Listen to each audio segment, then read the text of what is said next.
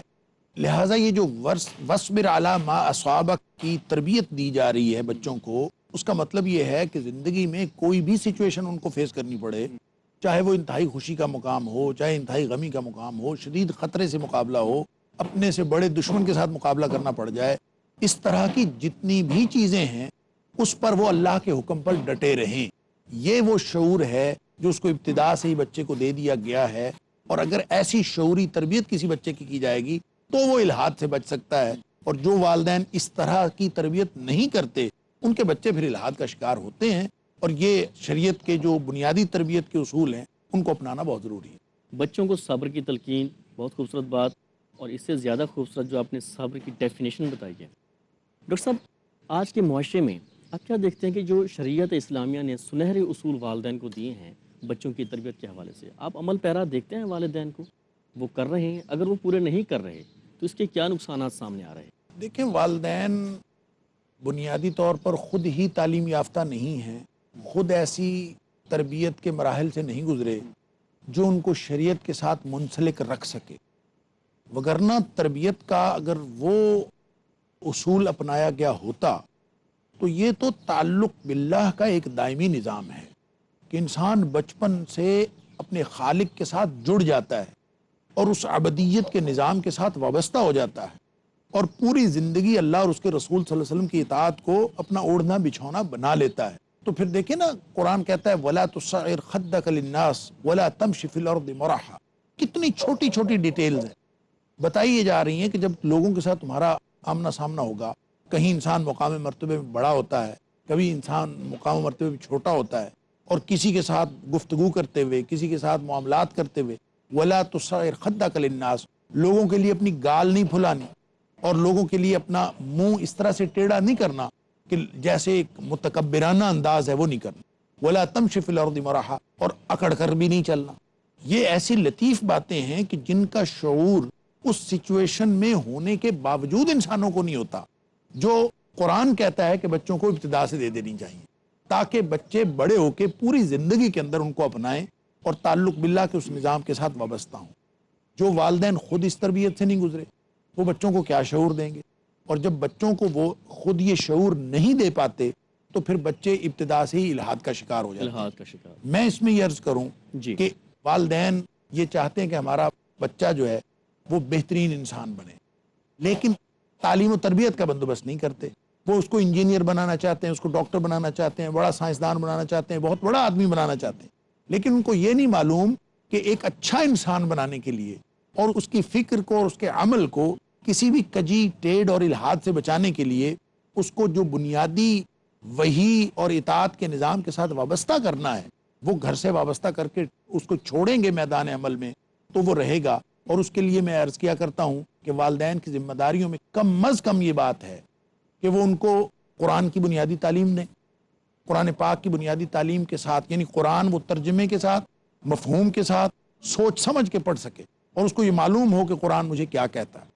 اور اس کے علاوہ کوئی ایسا مجموعہ حدیث جس میں نبی کریم صلی اللہ علیہ وآلہ وسلم کی جو معمولات ہیں اور پوری زندگی میں جو اہم مواقع آتے ہیں اس میں کیا طرز عمل رکھنا ہے، اس کے بارے میں وہ پورے جملہ مسائل ان کا احاطہ ہو جائے، ایسا کوئی مجموعہ حدیث اس کو پڑھا دینا اور اس کو یہ شعور دے دینا کہ یہ نظام زندگی اس نظام اطاعت کے ساتھ وابستہ ہو جائے پوری زندگی کے لیے، یہ ہر والدین کا فرض ہے۔